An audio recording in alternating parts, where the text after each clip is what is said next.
ठीक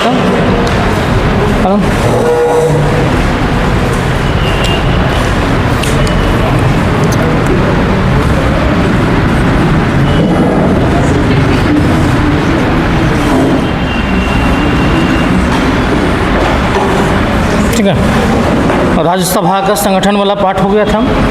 राज्यसभा में जो है हम लोग बताए थे कि जो है उसका सीट्स वगैरह कितना था, सारा कुछ हम लोग जिक्र कर दिए थे। अब राज्यसभा का हम दोनों देखें।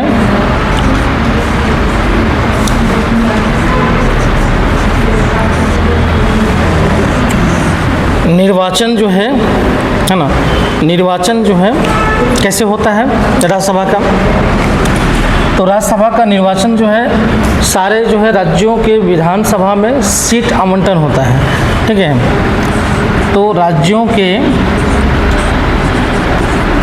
विधानसभा में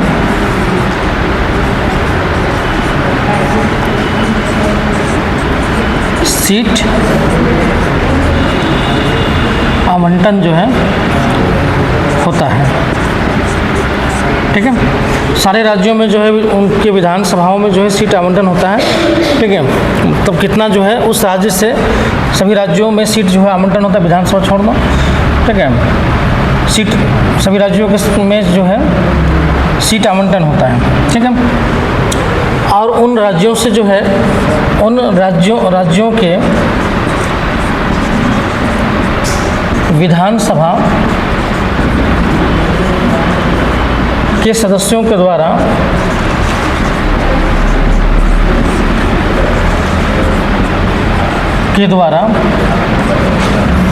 ठीक है, विधानसभा के सदस्यों के द्वारा जो है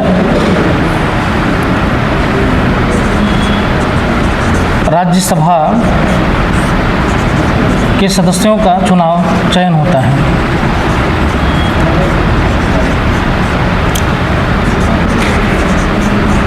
निर्वाचन किया जाता है।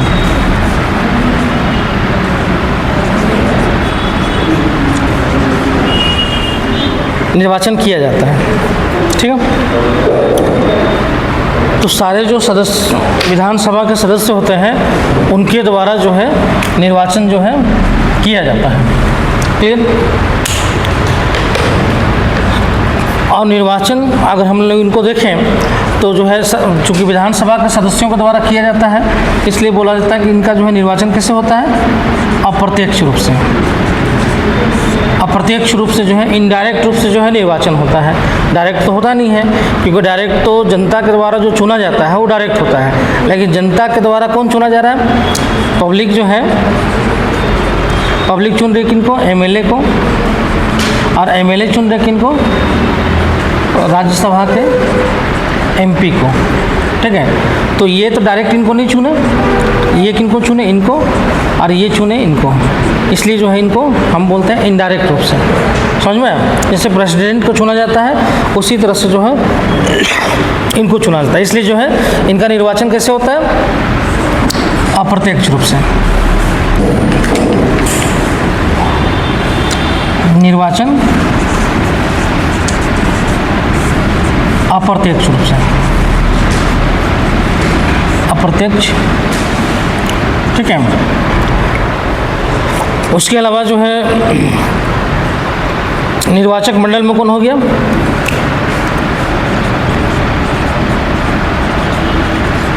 निर्वाचक मंडल में कौन हो गया, तो विधानसभा के सदस्य, विधानसभा के सदस्य जो है इनके निर्वाचन मंडल में आ गए। और जो है निर्वाचन पद्धति क्या हो गया,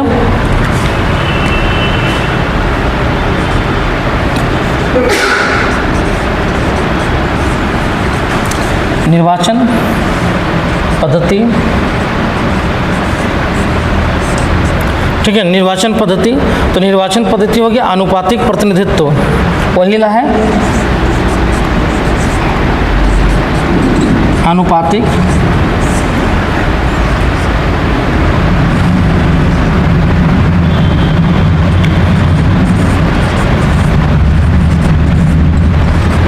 प्रतिनिधित्व प्रणाली।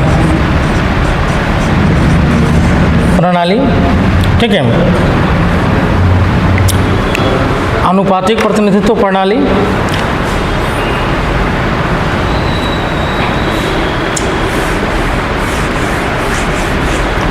और एकल संक्रमणीय पद्धति, ठीक है, एकल संक्रमणीय पद्धति। क्या बोला? ये वाला ये बताया था कि इनडायरेक्ट रूप से, जैसे मान लीजिए, हाँ, जैसे पब्लिक है तो पब्लिक किनको चुने? एमएलए को। राज्य का विधानसभा चुना हुआ ना, तो एमएलए चुना, और यही एमएलए किनको चुनते हैं? राज्यसभा के एमपी को। यही निर्वाचन मंडल, मतलब निर्वाचन मंडल कौन हो गया? विधानसभा के सदस्य, यही एमएलए हो गए, है ना, यही एमएलए निर्वाचक मंडल में हो गए, और ये निर्वाचन पद्धति हो गया। निर्वाचन पद्धति कैसे? अनुपातिक प्रतिनिधित्व, मतलब बराबर होना चाहिए, अनुपातिक प्रतिनिधित्व प्रणाली है, ठीक है, और एकल संक्रमणीय पद्धति है। तो ये तो फार्मूला जानते ही आप कि अनुपातिक जो है प्रतिनिधित्व प्रणाली है और एकल संक्रमणीय है। तो सिंपल सा बात है, जितना जो निर्वाचक मंडल का बनाया जाएगा उसका हाफ से ज़्यादा लाना होगा उसको। अब मान लीजिए, जैसे मान लीजिए कि हम लोगों ने देखा कि 81 जो है, मान लीजिए 81, 80 मान लीजिए, ठीक है, 80 विधानसभा का जो है विधानसभा के सदस्य हैं, मोटा मोटी ले रहे हैं, ठीक है, 80 विधानसभा सदस्य हैं। और मान लीजिए कि जो है यहाँ पे मान लीजिए कि जो है मान लीजिए 4 सीट जो है झारखंड के लिए जो है राज्यसभा का है, ठीक है, 4 सीट झारखंड में राज्यसभा का है। अब मान लीजिए कि 2 सीट खाली हुआ झारखंड का, नहीं, हम ऐसे बता रहे हैं समझने के लिए। मान लीजिए 4 सीट जो है झारखंड का राज्यसभा का विधान है। अब मान लीजिए जो है, तो अगर इसको हम 4 सीट को देखेंगे तो अनुपातिक पद्धति से देंगे, जितना एमएलए है और 4 सीट है उसी हिसाब से देंगे हम। तो मान लीजिए कि 4 सीट है, कितना हो गया? 4 से काटेंगे तो 5 होगा, सॉरी 80 ना है, तो 20 सीट पर क्या है, मतलब 21 सीट पे या 20 सीट मान लीजिए, 20 सीट पर जो है 1 सीट है ना, है। अब इसमें क्या होता है, अब मान लीजिए जिस पार्टी का जितना सीट होता है उसी हिसाब से उसको मिलता है। मान लीजिए 2 सीट खाली हुआ, ठीक है, या 4 सीट मान लीजिए खाली हुआ, तो 4 सीट में 20 सीट जिसके पास उसका एक राज्यसभा विधानसभा मिल जाएगा, है ना। अब मान लीजिए बीजेपी के पास मान लीजिए जो है 20 सीट है तो उसको जो है 1 सीट मिल गया। जेएमएम के पास 20 सीट है उसको मिल गया। जेएमएम के पास मान लीजिए 44 सीट है तो 2 सीट ले लेगा, है ना। तो जितना रहेगा उतना वोटिंग चला जाएगा ना, तो उतना मिलता है। आप सुनते होंगे जेएमएम को मिल गया, बीजेपी को मिल गया, दोनों को एक मिल गया। क्यों? क्योंकि वो सीट उसी तरह से डिस्ट्रीब्यूट होता है, समझ में। तो इसी तरीके से सीटों का डिस्ट्रीब्यूशन कर दिया जाता है, और जैसे खाली होगा उस हिसाब से उसको उतना सीट का जो है मिल जाता है, समझ में। मतलब मान लीजिए कि अगर विधानसभा में मान लीजिए 80 सीट है और 6 सीट है तो 6 से हम डिवीजन कर देंगे, जितना आएगा उतना एमएलए जो है चाहिए एक सदस्य को चुनने के लिए। अब उसी हिसाब से क्या होगा, जिसके पास जितना सीट है उस तरह से डिस्ट्रीब्यूट हो जाता है। तो जिसके पास ज़्यादा सीट होता है उसका ज़्यादा राज्यसभा के एमएलए बन के चला जाता है। जिस अब कभी कभी क्या होता है कि जिससे कभी कभी बीच में आ जाता है। मान लीजिए कि जो है मान लीजिए यहाँ पे 20 सीट चाहिए था, ठीक है। कभी कभी मान लीजिए 28 सीट हो गया बीजेपी का मान लीजिए, और जेएमएम का हो गया मान लीजिए जेएमएम का मान लीजिए जो है 52 सीट इनको मान लीजिए, ठीक है। अदर का जो है 10 सीट है, चाहे जो भी है। अब मान लीजिए टोटल कितना हो गया, 10 5 2 7 1 8 80 सीट हो गया। अब मान लीजिए इस 2 सीट इसका कन्फर्म है, 2 सीट तक कन्फर्म है इसका, 40 में 2 सीट आ जाएगा। 1 सीट इसका भी कन्फर्म है, लेकिन 1 सीट जो है कन्फर्म नहीं है, 1 सीट कन्फर्म नहीं है। क्यों? क्योंकि मान लीजिए 40 सीट चला जाएगा तो भी इसके पास कितना बचेगा? 12 सीट बचेगा, और इसके पास 8 सीट बचेगा। लेकिन चाहिए कितना? 20 सीट, 20 सदस्यों का चाहिए ना वोटिंग, तो 12 सीट इसके पास है, तो ये क्या करेगा? तोड़ मरोड़ करना स्टार्ट कर देगा। या फिर मान लीजिए निर्दलीय कोई है एमएलए, उनको अपने तरफ मिलाना स्टार्ट कर देगा कि हमको सपोर्ट करो। और कभी कभी जो है मान लीजिए किसी को 2-3 घाटा तो क्रॉस वोटिंग भी करवा दिया जाता है दूसरे पार्टी से। अभी सुनते ना होंगे कांग्रेस का जो है एमएलए जो अभी यूपी में हुआ था, यूपी का एमएलए जो है राज्यसभा के चुनाव हो रहा था, तो यूपी का एमएलए जो है बीजेपी को वोट कर दिया था। याद होगा 3-4 एमएलए वोट करके जो है राज्यसभा का जो है सीट ले लिया था वो। ठीक है, तो कभी कभी ऐसा भी होता है जब दोनों का बराबर होने लगता है और घटता है दोनों को, तो वैसे में जो है या फिर जो उसके पास भी इतना है और उसका जीत पक्का है तो उसका खींच के इसका अपने पास ले आया, तो क्रॉस वोटिंग भी हो जाता है। तो उस कारण जो है कभी कभी विवाद भी होता है। अभी 2-3 लोग जो है 2-3 लोग पार्टी भी छोड़े थे, जैसे मनोज पांडे था सपा से, उन्होंने वोट कर दिया था बीजेपी को, तो उसको फिर पार्टी छोड़वा दिया गया। तो ऐसे जो है इसका सीट डिस्ट्रीब्यूशन कर दिया जाता है। ठीक है,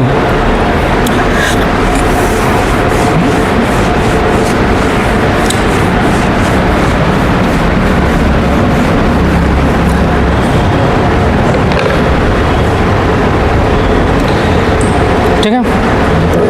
चलो, सदस्यों का कार्यकाल कितना होता है? सदस्यों का कार्यकाल 6 ईयर। ठीक है, ठीक है। लेकिन 1/3 सदस्य क्या होते हैं? 1/3 सदस्य प्रति 2 वर्ष में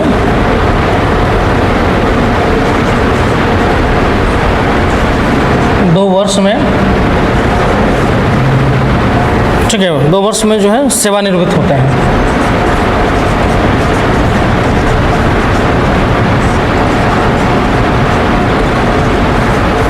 दो वर्ष में जो है सेवा निवृत्त होते हैं।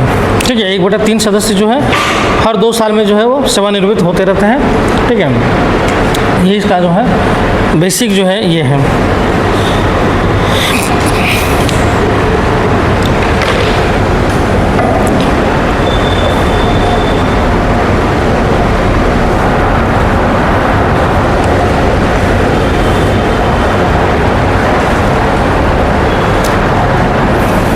हो गया?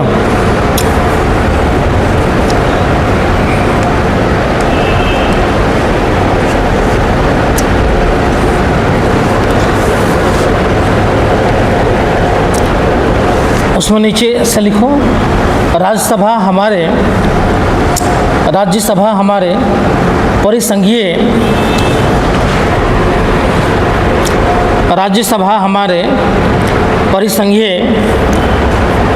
ढांचे का प्रतिनिधित्व करती है।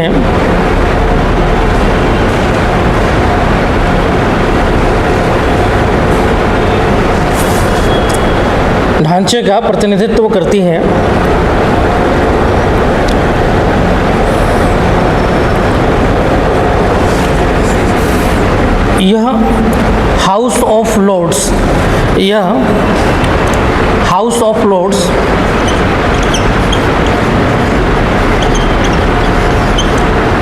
House of Lords and Senate का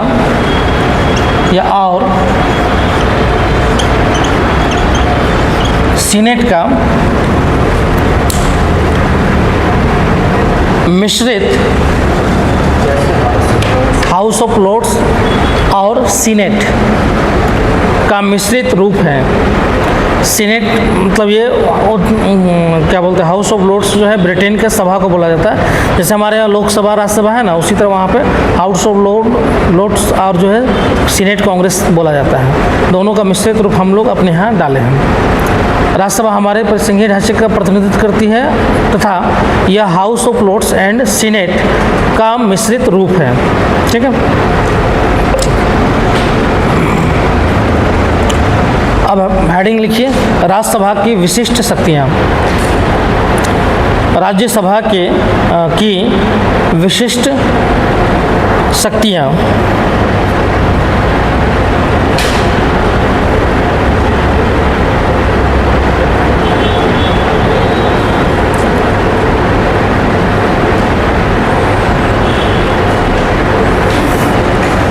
ठीक है।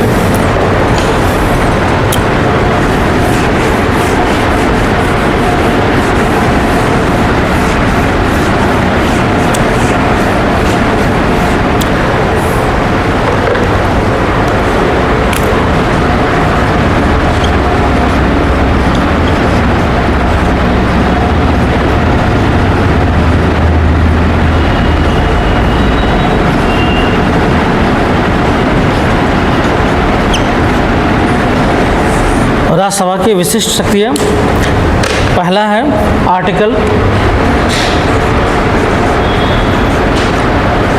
249, पहला है आर्टिकल 249, दूसरा है आर्टिकल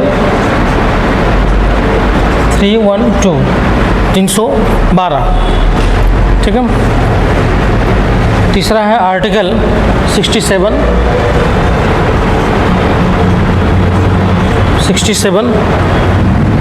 ठीक है। 3 इसका विशिष्ट शक्ति है, बाकी जो लोकसभा काम करता है वही राज्यसभा भी काम करता है, ठीक है। तो पहला लिखो आर्टिकल 249,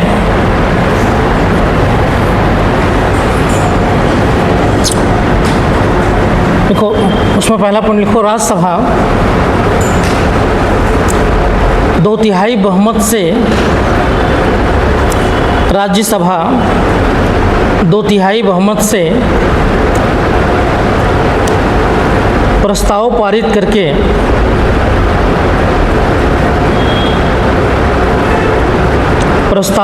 करके संसद को राज्य सूची के विषय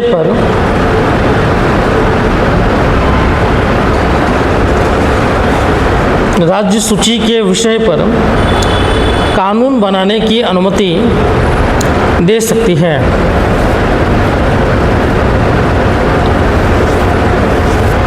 कानून बनाने की अनुमति दे सकती है।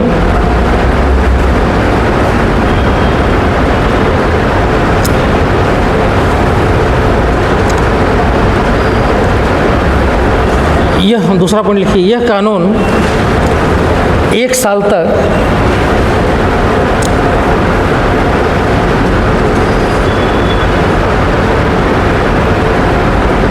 लागू रहता है। यह कानून 1 साल तक लागू रहता है।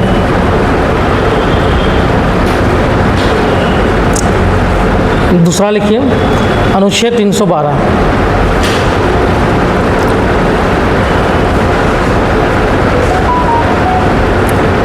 अनुच्छेद 312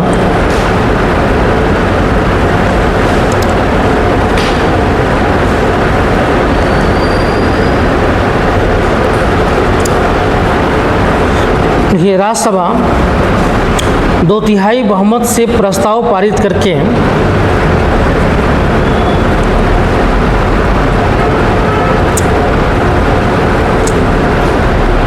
राज्यसभा 2/3 बहुमत से प्रस्ताव पारित करके संसद को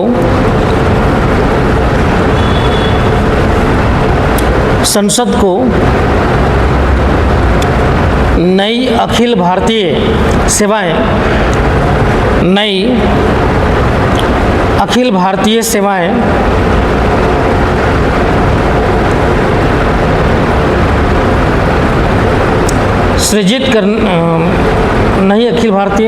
सृजित करने की अनुमति दे सकती है।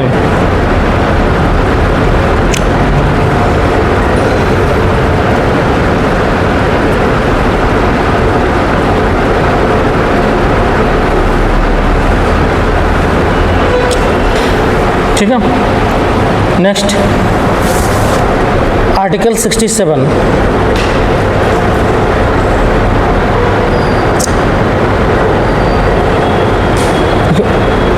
उपराष्ट्रपति को हटाने का प्रस्ताव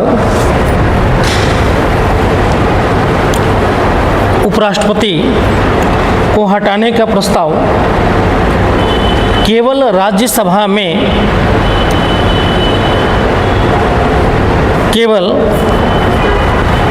राज्यसभा में पेश किया जा सकता है।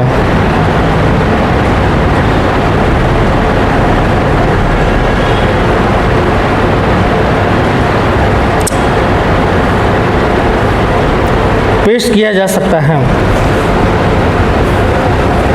ठीक है, अब देखो इसमें जो है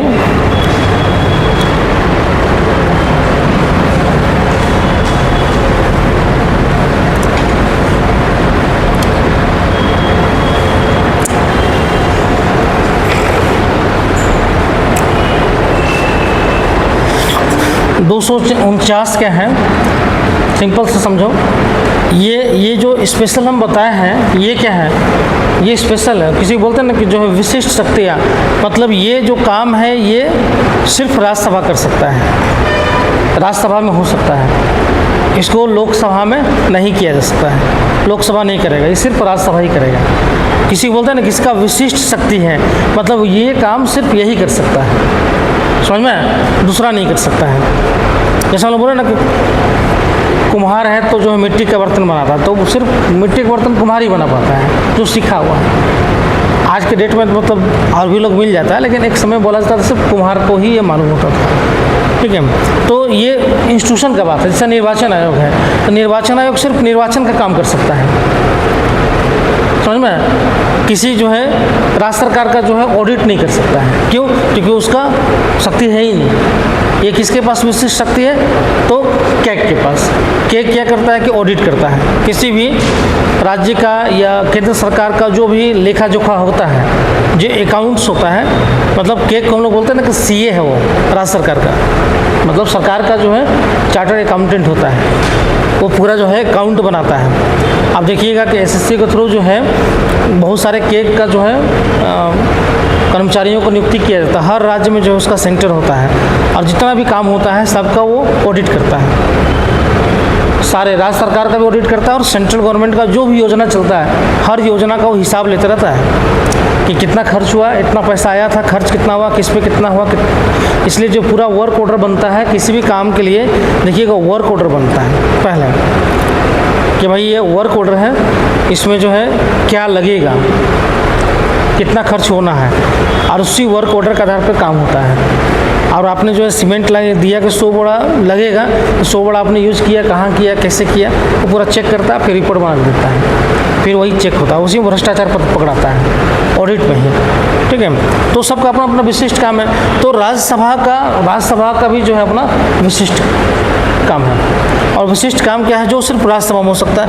पहला है 249। बाकी सारा काम राज्यसभा में होगा, लोकसभा में भी होता है, राज्यसभा में भी होता है, लेकिन सिर्फ राज्यसभा में इन 3 आर्टिकल्स में दिया हुआ है स्पेशल। जैसे 249 जो है क्या बोलता है? सिंपल सा है कि सूची बना हुआ है, सूची बना हुआ है, मतलब ये अगर आप केंद्र और राज्य का विधायी संबंध पढ़ेंगे तो ये आर्टिकल्स आपका उपयोगी है कि केंद्र और राज्य के संबंध में क्या है कि लिस्ट दिया हुआ है, लिस्ट दिया हुआ है कि कौन किन विषयों पे कानून बना सकता है। तो सेंट्रल गवर्नमेंट के लिए जो है संघ के लिए संघ लिस्ट है, ठीक है, संघ लिस्ट है, स्टेट लिस्ट है, ठीक है, और जिसको हम लोग समवर्ती बोलते हैं, समवर्ती सूची है। 3 लिस्ट है ना, आप लोग पढ़े हैं 3 लिस्ट होता है। अब जो है संघ लिस्ट में है, इसमें कानून कौन बनाएगा? संघ सरकार। स्टेट लिस्ट है तो स्टेट बनाएगा, और समवर्ती है तो दोनों बनाएगा, संघ भी बनाएगा और स्टेट भी बनाएगा। लेकिन दोनों का अगर मैच कर जाता कानून, है ना, दोनों का अगर मैच कर गया, जैसे एग्जांपल पानी जो है अगर हम मान ली किसी से मांगे तो पानी जो है इधर वाला भी दे सकता है, उधर वाला भी दे सकता है, दोनों दे सकता है, समझ में। अब मान ली पानी मांगे तो दोनों लेके आ गए, तो पानी हम पिएंगे किसका? तो जब दोनों लेके अगर आ गए, कोई ऐसा विषय हुआ जिसमें दोनों लेके आ गया, तब ऐसी स्थिति में किसका प्रायोरिटी है? संघ को, कि संघ का ही पानी पिया जाएगा, मतलब संघ का ही जो है कानून माने होगा। जैसे एग्जाम्पल फॉर लोकपाल लोकायुक्त कानून, लोकपाल और लोकायुक्त कानून। जैसे लोकायुक्त जो है वो दोनों बना सकता है कानून, राज्य भी बना सकता है भ्रष्टाचार पे और केंद्र भी बना सकता है। तो राज्यों ने लोकायुक्त कानून जो है सेंटर में आने के पहले जो है लोकायुक्त कानून बना चुके थे। बहुत सारे राज्यों ने अपने यहाँ लोकायुक्त कानून जो है 2000 में जो है गुजरात भी बना चुका था, आंध्र प्रदेश भी बना चुका था। कई राज्यों ने अपने यहाँ लोकायुक्त कानून बना के पहले से रखा हुआ था और वहाँ पे उसके लिए लोकायुक्त नियुक्त होता था जो भ्रष्टाचार के मामले को देखता था। लेकिन सेंट्रल गवर्नमेंट कब बनाई कानून? 2013 में बनाई, 2013-14 में कानून बनाई, लोकपाल और लोकायुक्त कानून पास किए। तो जो पास की तो राज्यों का जो लोकायुक्त कानून जो बनाया गया था ये क्या हुआ, ऑटोमेटिक ख़त्म हो गया। क्यों? क्योंकि जो है एक ही सब्जेक्ट पे सेंट्रल गवर्नमेंट ने भी कानून बना दिया। इसने भी लोकपाल और लोकायुक्त अधिनियम पास कर दिया 2013। तो जब इसने पास कर दिया, प्रोविज़न कर दिया, तो राज्यों में भी चल रहा था और सेंटर में भी चल रहा था। जब दोनों का मैच कर जाएगा तो राज्य का ऑटोमेटिक हट जाएगा। क्यों? क्योंकि जो है प्रायोरिटी किसको मिल रहा है? सेंट्रल गवर्नमेंट को। क्लियर है? तो ये आपका समवर्ती सूची में है। अब है कि अब सबका अपना अपना दिया हुआ है, लेकिन विशेष परिस्थिति दिया हुआ है कि कभी अगर आवश्यकता पड़ा संघ को और राज्य सूची में कानून बनाना है तो फिर क्या करेंगे? कभी अगर ज़रूरत पड़ गया संघ को और राज्य सूची, चूँकि राज्यों में हो सकता है कि एक राज्य बना दे, बाकी राज्य नहीं बनाएगा, बोले हम नहीं बनाएंगे, तो ऐसे विपक्षी पार्टियां का सरकार होता है वो ऐसे विरोध करेगी। ममता बनर्जी पहले विरोध कर देंगे, सेंट्रल गवर्नमेंट बोलेगी भाई ये कानून बनाना है सभी राज्यों को, वो बोलेगी हम क्यों बनाएगा, नहीं बनाएगा। तो सेंट्रल गवर्नमेंट क्या करेंगे? या फिर दूसरा राज्य विरोध कर दिया, झारखंड विरोध कर दिया, बंगाल विरोध कर दिया, है ना, तेलंगाना विरोध कर दिया, तमिलनाडु विरोध कर दिया, तो फिर क्या होगा? समझ में? तो फिर अगर ऐसी आवश्यकता पड़ गया कि जो है सभी राज्यों के लिए अनिवार्य रूप से लागू करना है, कोई कानून बनाना है, तब वहाँ कैसे बनेगा? तो उसको बनाने के लिए जो है प्रोविज़न दिया हुआ है। भविष्य में कभी ऐसा लगा होगा संविधान सभा को कि अगर कभी ऐसा आवश्यकता पड़ गया और राज्य जो है कानून ना बनाए तो ऐसी स्थिति में केंद्र सरकार कानून बना सकती है। लेकिन कब बना सकती है? जब राज्यसभा जो है 2/3 बहुमत से प्रस्ताव पास कर दें।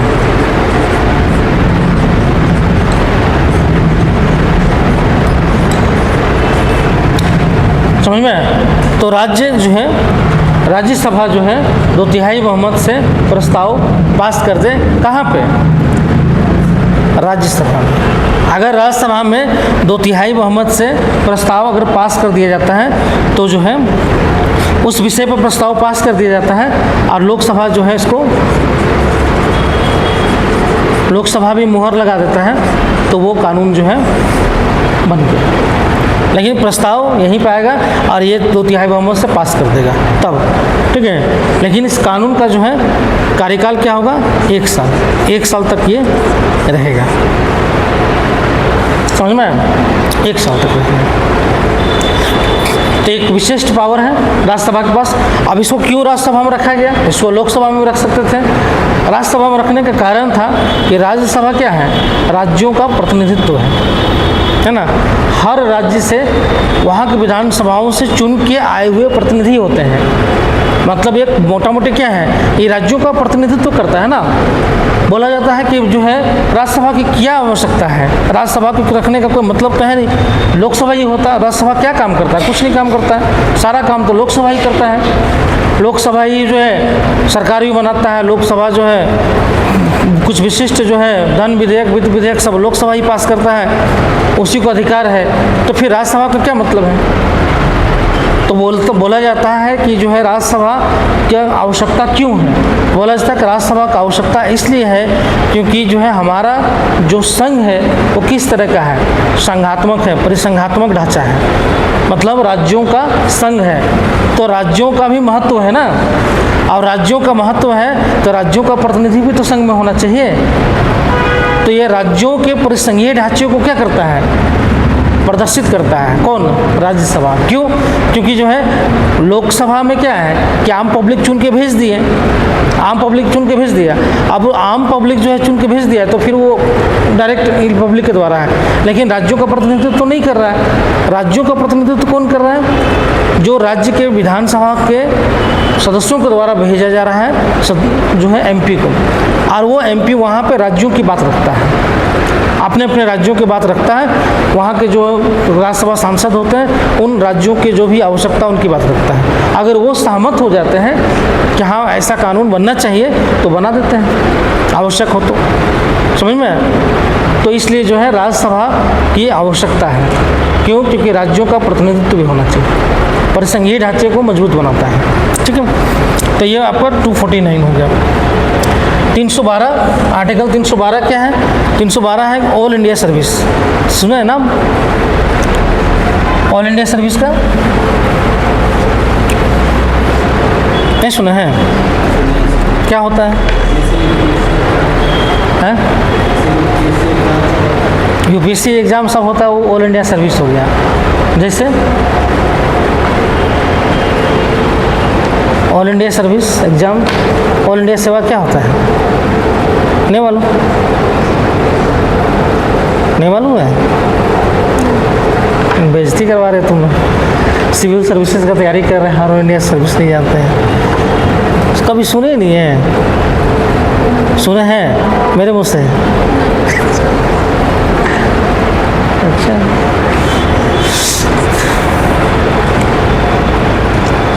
बेसिक बहुत कमज़ोर तुम लोग का है। नहीं,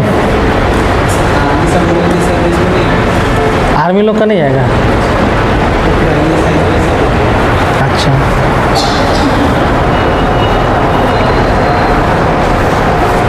पॉलिटी तुम लोग पहले भी पढ़े थे ना जी? पॉलिटी तुम लोग पहले पढ़े थे ना? नहीं पढ़े थे? पहले कोई नहीं पढ़े थे? इसके पहले जो क्लास हुआ था पॉलिटी का, वो क्लास कोई नहीं किए थे? किए थे ना?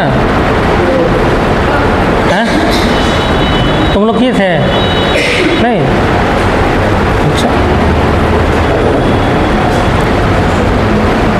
तो मतलब उस समय बेसिक ये चीज़ नहीं बताया गया था? अब बोलो अब क्लास किए भी होंगे तो बोलेंगे नहीं है किए थे सर। क्या फर्स्ट दिन हम क्लास में आए थे तो पूछे थे सबसे, क्लास जो हुआ था पहले पॉलिटी कितना तक हो गया है, तो बोला कि सर राष्ट्रपति तक हो गया था। फिर पूछेगा अच्छा ठीक है, जब हो गया था तो फिर वहाँ से स्टार्ट करते हैं। तो बोले कि नहीं सर शुरू से कीजिए सर, हम लोग को समझ में नहीं आया है। राष्ट्रपति तक हुआ था? कहाँ तक हुआ था? कौन सा? फंडामेंटल राइट्स तक। अच्छा, तो फंडामेंटल राइट्स तो नॉलेज होगा वहाँ तक, मतलब जैसे हम करवाए हैं और वो सर करवाए थे, तो सेम है कि अलग अलग है? हैं? क्या बोल रहे थे? बोलते थे। अच्छा, मतलब लिखवाते नहीं थे? तो लिखवाएं। मेन तो ऐसा ही है लिखवाने का। हम पहले ही बोलते हैं कि मान लें कि तुम लोग को जो है हम समझा देंगे तो दिमाग से उड़ जाएगा ना, नहीं रहेगा। अभी जाकर रिवीजन करने के लिए कुछ तो होना चाहिए ना। रिवीजन करने के लिए अब तत्काल होना चाहिए। आज पढ़े आज रिवीजन करेंगे तब नहीं याद रहेगा, नहीं करेंगे तो नहीं होगा। तो 312 में है। हाँ, मेरा यहाँ पे कौन क्लास? हाँ, तो पॉलिटिकल क्लास तो तुम लोग चल ही रहे ना।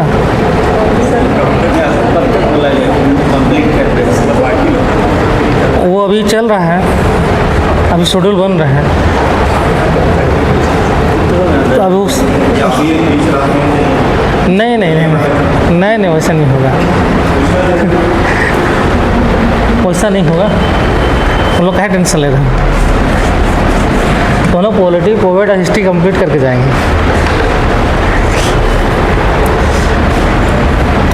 नहीं, ये देखो एक होता है ना,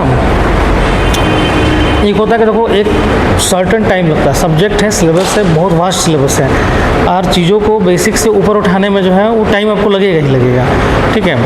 एक होता है कि चलो बेसिक अच्छा है तो अपर लेवल से पढ़ाना स्टार्ट किया और आपको समझ में आ गया। बेसिक नहीं बताएंगे, अब जिससे बेसिक है ऑल इंडिया सर्विस ही नहीं मालूम है तो फिर ऑल इंडिया सर्विस का काम क्या है ये पता ही नहीं चलेगा, ठीक है। या बेसिक मान लीजिए राज्यसभा का बेसिक क्या काम है, तो बेसिक से ऊपर आना पड़ता है, ठीक है। तो टाइम लगेगा इसमें तुमको। हाँ, ये प्रेशर है कि मतलब आपको जल्दी कंप्लीट करने का है ना, ये प्रेशर चल रहा है। चलो, इसमें जो है ऑल इंडिया सर्विस का मतलब होता है, सिंपल सा एकदम सिंपल बता रहे हैं कि ऑल इंडिया सर्विस का मतलब होता है कि ऐसा सर्विस जिसमें नियुक्ति, ट्रेनिंग, है ना, वेतन, भत्ते, समझ में आया, नियुक्ति, ट्रेनिंग, वेतन, भत्ता, पेंशन, सब कुछ निर्धारित करता है कौन? संघ सरकार, ठीक है। मतलब आपका पूरा का पूरा जो है सारे चीज़ों का निर्धारण कौन करता है? संघ सरकार। मतलब आप किसके एम्प्लॉय हो गए? संघ सरकार के। लेकिन काम आप संघ सरकार के अंतर्गत ना करके जो है आप राज्यों में काम करते हैं, ठीक है। मतलब ऐसा सर्विस है जिसका नियुक्ति तो केंद्र सरकार करती है लेकिन उसका कार्य कहाँ होता है? राज्य सरकार लेती है। मतलब राज्य सरकार उसका काम लेती है और राज्य सरकार ही उसको वेतन देती है, समझ में। लेकिन वेतन तय कौन करता है? केंद्र सरकार। लेकिन देगी कौन? राज्य सरकार, ठीक है। तो इसी को बोलते हैं ऑल इंडिया सर्विस। मतलब जिनका नियुक्ति केंद्र सरकार करेगी और फिर राज्यों को दे देती है। मतलब होता है ना कि आपको तैयार कर दिए हम, अब ले जाइए इनको, समझ में। मतलब वही स्थिति होता है कि जो है तैयार कर, जैसे बोलते हैं ना कि मेला में जो है बकरे को जो है पूरा तैयार वार करके रखा जाता है, बाद में राज्यों को, व्यक्ति को दे दिया जाता है पालने के लिए। उसी तरीके से है कि यहाँ पे एग्ज़ाम होगा, कौन एग्ज़ाम लेगा? तो संघ सरकार लेगी। एग्ज़ाम होने के बाद ट्रेनिंग कौन देगी? संघ सरकार देगी। ट्रेनिंग के बाद जो है आपको अपॉइंटमेंट कौन देगी? संघ सरकार देगी। और फिर कैडर दे देगी, मतलब किन राज्यों में आपको काम करना है उन राज्यों में आपको भेज देगी, ठीक है। और वो राज्य जो है आपसे काम लेते हैं, ठीक है। अब इस तरह का सर्विस क्या है? जैसे आईएएस, जैसे आईएएस है तो आईएएस जो है एडमिनिस्ट्रेटिव सर्विस जो है, जो भी एडमिनिस्ट्रेटिव सर्विस से नियुक्ति कौन करता है? संघ लोक सेवा आयोग, है ना। संघ लोक सेवा आयोग करती है नियुक्ति। अब संघ लोक सेवा आयोग नियुक्ति करती है, फिर जो है कार्मिक विभाग में उनको ट्रेनिंग करने के लिए भेज देती है मसूरी। लगभग जो है ट्रेनिंग होता है उनका, है ना। ट्रेनिंग होने के बाद जो है क्या होता है कि फिर उनको राज्यों को दे दिया जाता है, ठीक है। तो राज्यों को दे दिया जाता है, अब राज्य जो है उनको काम लेते रहते हैं। लेकिन कभी भी अगर संघ सरकार को ज़रूरत पड़ा तो संघ सरकार अपने अफसर को वापस भी बुला लेती है। अब इसमें होता क्या है कि देखो इसमें टेन्योर सिस्टम होता है। टेन्योर सिस्टम समझते हैं? मतलब बीच में कभी भी जो है सरकार जो है क्या करती है, जैसे मान लीजिए आप राज्य में काम कर रहे हैं, आप राज्य में मान लीजिए काम करें, आपको कैडर मिल गया राज्य में। अब राज्य में मान लीजिए कोई सी डिस्ट्रिक्ट में, अब राज्य सरकार के ऊपर है कि वो आपको कहाँ पर नियुक्त करेगा, क्योंकि राज्य सरकार को सौंप दिया गया।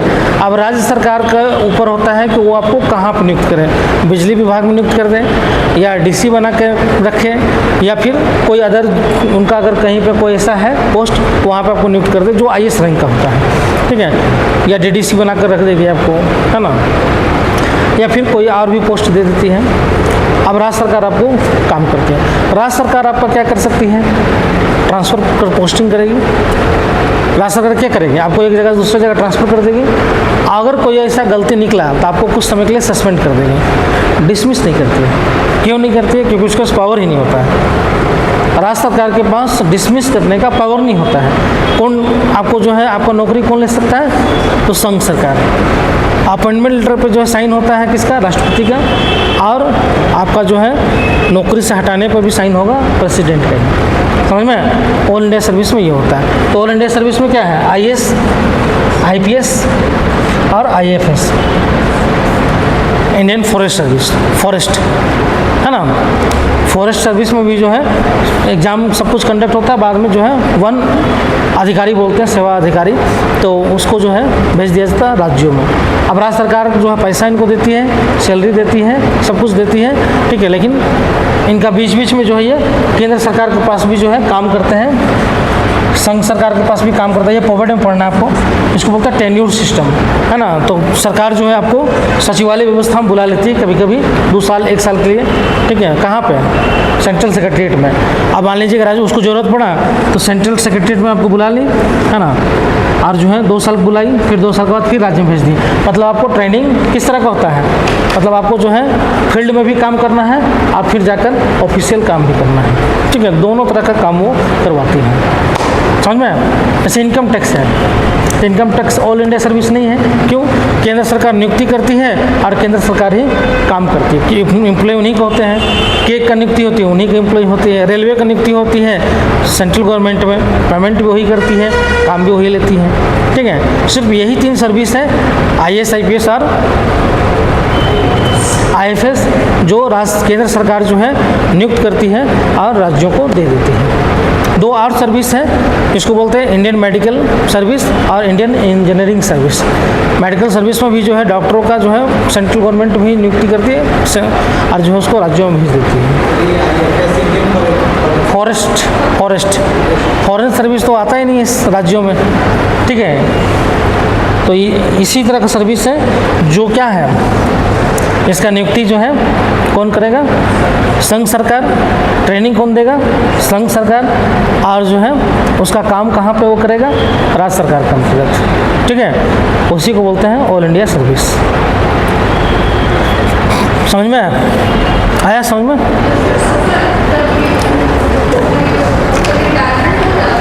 हाँ, पेंशन सेंट्रल गवर्नमेंट। काम नहीं करेगा तो फिर वेतन मिलेगा नहीं, पेंशन वगैरह सब वही देता है सेंट्रल गवर्नमेंट। इनका सैलरी कितना मिला होता है करता है सेंट्रल गवर्नमेंट, इनका भत्ता होता है सब जो है सेंट्रल गवर्नमेंट के द्वारा, सब कुछ तय होता है सेंट्रल गवर्नमेंट के द्वारा। सैलरी कितना मिलेगा, कितना इंक्रीमेंट होगा, कितना DA मिलेगा, कितना TA मिलेगा, सब वो सेंट्रल गवर्नमेंट तय कर देता है। देता कौन है? जब तक काम करेगा राज्य सरकार देगा। राज्य सरकार का संचित निधि से आता है पैसा, समझ में। इनका पैसा रोक भी नहीं सकते हैं, क्लियर। और जो है और सेंट्रल गवर्नमेंट क्या करती है, जब ये रिटायर हो जाते हैं तो पेंशन जो है सेंट्रल गवर्नमेंट देती है, समझ में। ग्रेचुइटी सेंट्रल गवर्नमेंट देती है, सारा कुछ सेंट्रल गवर्नमेंट होता है, सब कुछ कटिंग वटिंग वही करती है। बस काम ही करते हैं यहाँ पे और सैलरी पाते हैं यहाँ से, समझ में। ये और तीसरा है आर्टिकल 67। तो ये तो पहले ही पता है कि उपराष्ट्रपति को हटाने का प्रस्ताव राज्यसभा में ही लाया जा सकता है, मतलब उनको सभापति के पद से हटा दिया जाता है। तो हटा दिया गया तो ऑटोमेटिक उपराष्ट्रपति के पद से भी वो हट जाते हैं, ठीक है।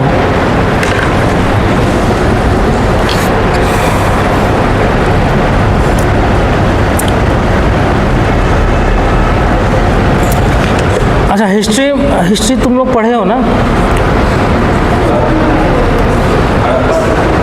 हड़प्पा तक, तो हड़प्पा तक ही पढ़े हैं, तो हड़प्पा तो शुरुआती है।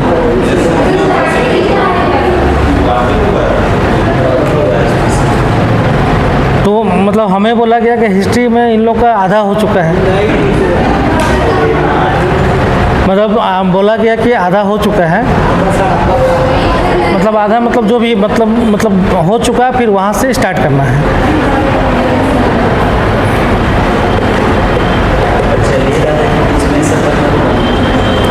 तो सिर्फ हड़प्पा कंप्लीट हो गया था कि चल ही रहा था?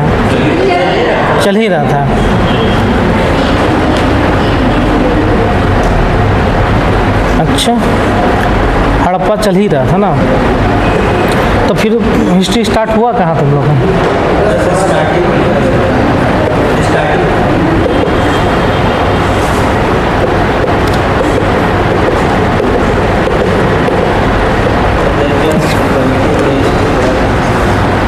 पॉलिटी हिस्ट्री पढ़ा दें। हिस्ट्री वाला में देखते हैं कितना हमको टाइम मिल रहा है, उस पर डिपेंड करता है ना। हिस्ट्री वाला में इसके बाद सोचा तो पॉवर्ट स्टार्ट करने के, ये तुम लोग का कंप्लीट हो जाएगा आज कितना तारीख है? 4 है ना, 4 है, तो तुम लोग का मुश्किल से 12-13 दिन में कंप्लीट हो जाएगा। 13 क्लास में और मतलब 13 दिन में कंप्लीट हो जाएगा लगभग। तुम लोग का मान के चलो 20 जुलाई के पहले ख़त्म हो जाएगा पॉलिटी। 20 जुलाई के पहले तुम लोग का पॉलिटी कंप्लीट, अब तो कंप्लीट ही है। अब तो मेन हम लोग भाग गए हैं, अब तो सीधे अब खाली थ्योरी वाला प्लान है। पार्लियामेंट ख़त्म होगा उसका तो फिर धड़ाधड़ निकलना स्टार्ट हो जाएगा। मेन यहाँ पे उलझन वाला जो पार्ट है ना, ये पार्लियामेंट वाला सिस्टम है, और जो है कॉन्स्टिट्यूशन वाला है। फिर उसके बाद जैसे हम लोग पहुँचेंगे ना, निर्वाचन आयोग, अनुसूचित, ये सब तो बस प्रोविज़न बताना है, उनका कार्य बताना है, बस निकलते चले जाना है सब में। तो पब्लिक एडमिनिस्ट्रेशन तो इस पॉलिटी कंप्लीट होगा उसके बाद ना, उसका तो हिस्ट्री कर देंगे, फिर बोर हो जाएगा तो हिस्ट्री स्टार्ट करेंगे, फिर कोविड कर देंगे।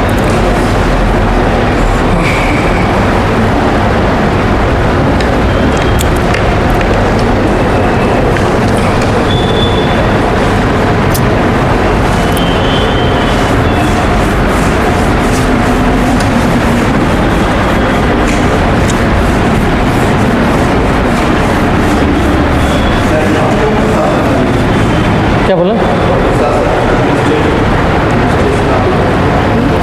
इसमें ना? हाँ, लोक प्रशासन दोनों हम ही पढ़ाएंगे।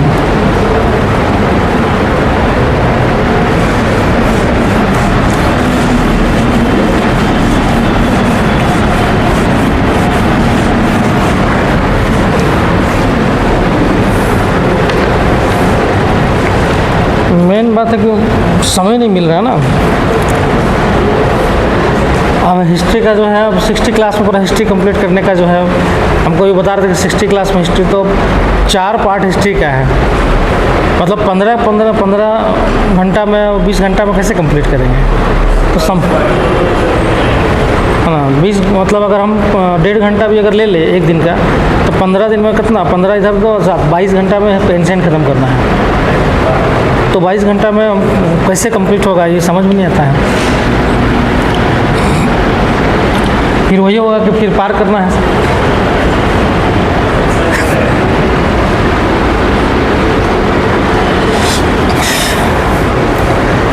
मेरा उद्देश्य सिंपल सा होता है कि मतलब पढ़ाने का मतलब है कि अगला कुछ गेन करे, मतलब तुम लोग को गेन हो, फ़ायदा हो। तुमको फ़ायदा नहीं होगा तो क्या फ़ायदा है?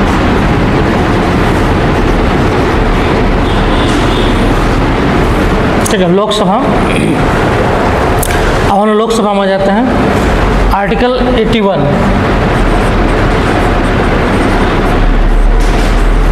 आर्टिकल 81 में जो है लोकसभा का प्रोविज़न किया गया है। ठीक है, कि जो है इसको हम लोग जो है निम्न सदन भी बोलते हैं, लोअर हाउस,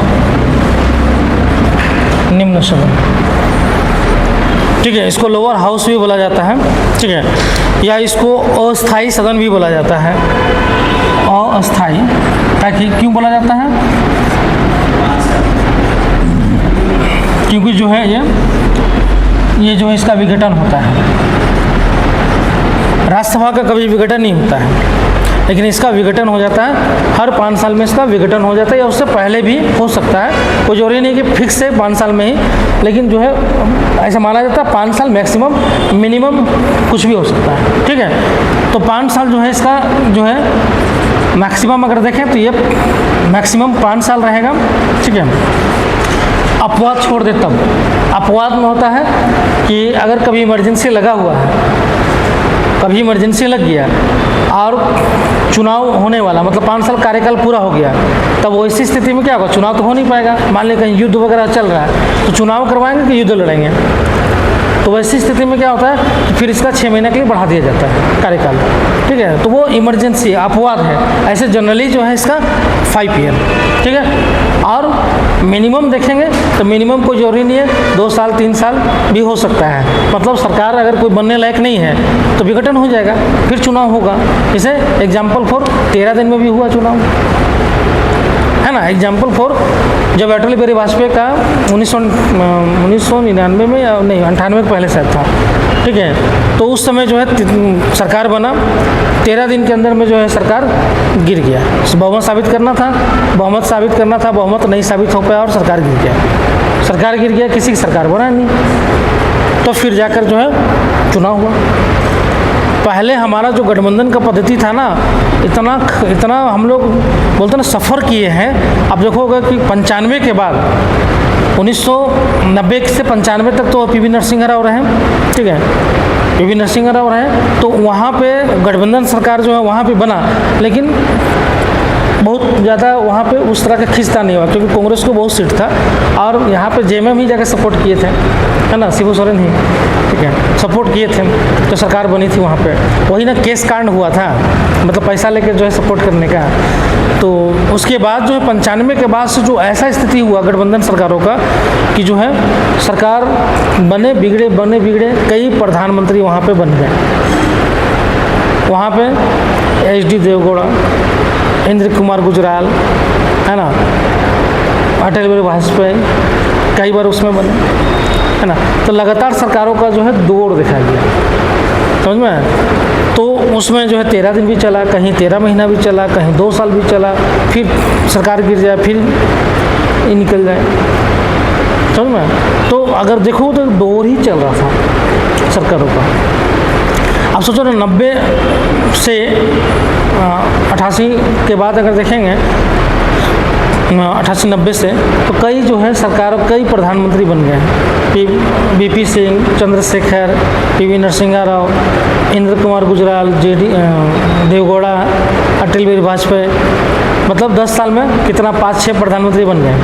अटल बिहारी वाजपेयी उसी में 2-3 बार बन गए हैं, 13 दिन 13 महीना और फिर उसके बाद 4 साल, 3 बार तो उसी में बन गए हैं, समझ में। तो मालूम चला कि 10 साल में 2 प्रधानमंत्री होना चाहिए था, और 10 साल में आप देखेंगे तो लगभग 7-8 प्रधानमंत्री हैं। तो समझो, मतलब 8-5-40 साल का कार्यकाल जो है 10 साल में हो गया था। मतलब कितना अस्थिर सरकार था। स्थिर सरकार कब आया? जब 1999 में जो है 1999 में जो है अटल बिहारी वाजपेयी की सरकार बनी। वो जो है 2003 तक सरकार, 2004 तक शायद रहा, है ना, 2004 तक वो सरकार रहा, वो स्थिर सरकार रहा। और फिर उसके बाद जो है 2004 के बाद फिर मनमोहन सिंह सरकार आए, तो 10 साल वो लगातार चला लिए। तो वहाँ से हमारा 1999 के बाद ना स्थिर सरकार जो है आना स्टार्ट हुआ। फिर उसके बाद गिरने वाला सरकार खत्म हो गया था, नहीं 5-5 साल सब कोई कार्यकाल पूरा किया। और इधर 10 साल इधर जोड़ लो तो इधर भी मान जोड़ लो, तो 10-4-14, इधर 10, 24 साल से लगातार गठबंधन सरकार ही है, लेकिन स्थिर है। पूरा 5 साल कार्यकाल पूरा हो रहा है, समझ में आया? तो इसका विघटन हो सकता है। उसके अलावा है कि जो है अगर देखेंगे तो अस्थायी सदन हो गया, उसके बाद जो है इसको लोकप्रिय सदन भी बोलते हैं। लोकप्रिय सदन, ठीक है, लोकप्रिय सदन भी बोलते हैं, या इसको कहीं कहीं जो है फर्स्ट चैम्बर भी बोला जाता है।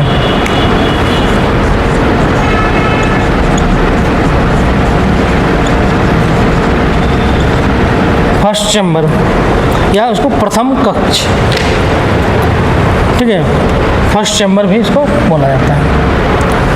इसको अगर देखेंगे तो जो शुरुआती जिसका नाम था लोकसभा का, पहले जो नाम था हाउस ऑफ पीपल था, हाउस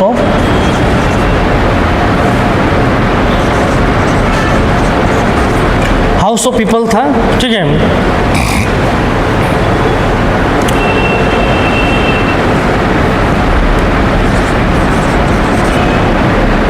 लेकिन 1954 में जो है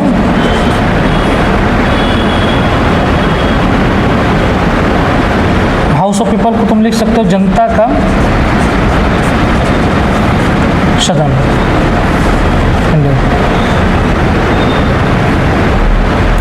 1954 में जो है इसका नाम हो गया लोकसभा, ठीक है। 1954 से जो है इसका नाम हो गया लोकसभा, ठीक है। 1954 में इसका नाम लोकसभा हो गया, लोकसभा कर दिया गया।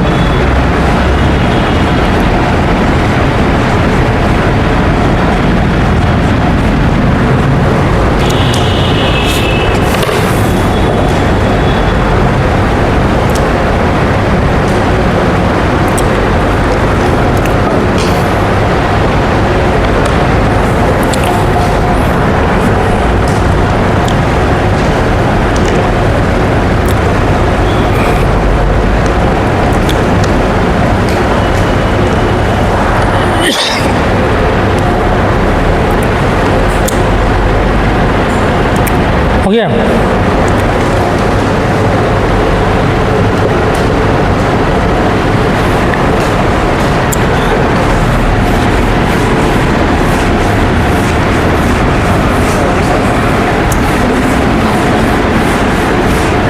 अब इसका स्ट्रक्चर हम लोग देखें लोकसभा का।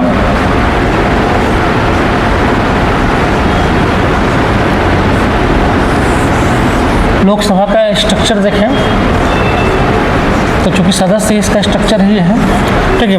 अब सदस्य में देखें तो हम लोग फिर उसी तरह से लेकर चलते हैं।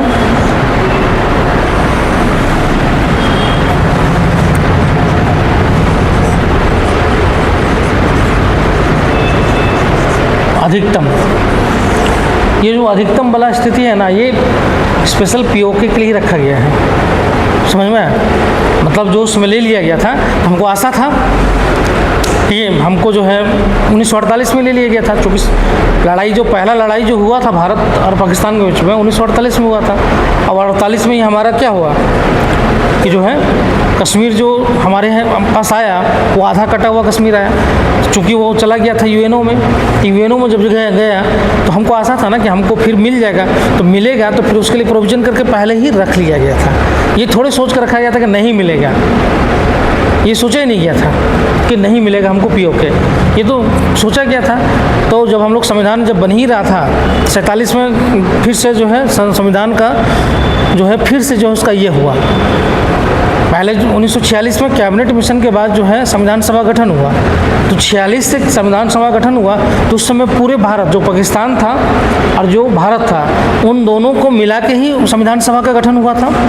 लेकिन जब 1947 में जब पाकिस्तान अलग हो गया तो फिर उसका पार्ट तो निकल गया, और उसका जो सदस्यों का संख्या था संविधान सभा में तो वो भी निकल गए, तो फिर से हमको पुनर्गठन करना पड़ा, समझ में। तो फिर देखिएगा दो आपको डेटा मिलेगा। उस समय का डेटा अलग था और 1947 के समय में डेटा अलग था। जो राजा थे पाकिस्तान वाले क्षेत्र में तो वो भी निकल के चले गए, जो वहाँ से चुने हुए प्रतिनिधि थे तो वो भी निकल के चले गए, तो दोनों जो है घट गए। जो हमारे पास जो क्षेत्र बचा उसी का प्रतिनिधि उसमें रह गए, ठीक है। और उनके द्वारा जो बनाया गया तो उन लोग तो फिर वो बोलते हैं 47 में उसको ये करके अब फिर 47 से हमको जो है लगा 1950 तक जो है हम लोग 26 नवंबर 1949 को हम लोग बना लिए, ठीक है। और लागू हम लोग किए 26 जनवरी 1950 को, लेकिन हम लोग नवंबर में हम लोग 1949 में हम लोग जो है बना के कंप्लीट कर दिया था, समझ में। तो हम लोगों ने प्रोविज़न कर दिया था, वो मिलेगा पार्ट तो हम उसके लिए सीट्स पहले ही रख दिया गया, ठीक है। वो अलग बात है कि हम लोग को नहीं मिला अभी तक। तो अधिकतम कितना है 552, ठीक है ना, 552, ठीक है। 552 में जो है निर्वाचित कितना 543, ठीक है। 552 है, लेकिन वर्तमान में कितना है 545। वर्तमान में 545, ठीक है। ओह सॉरी, एक मिनट रुक जाओ, हम लोग टीसी में चल रहे हैं, इसको हटा दें, ठीक है। ये अधिकतम बना है ना, ठीक है। अधिकतम जो है 550 जो है आपका निर्वाचित है और मनोनीत है। मनोनीत जो है ये कितना है 2 है, ठीक है। 550 और जो है निर्वाचित तो 552 हो गया टोटल ये, ठीक है। निर्वाचित जो है इसमें 530 जो है 530 जो है राज्यों से रखा गया था और यूनियन टेरिटरी से जो है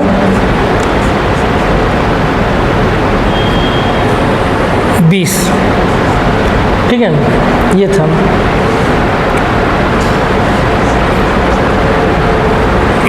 वर्तमान में जो है वर्तमान में 545,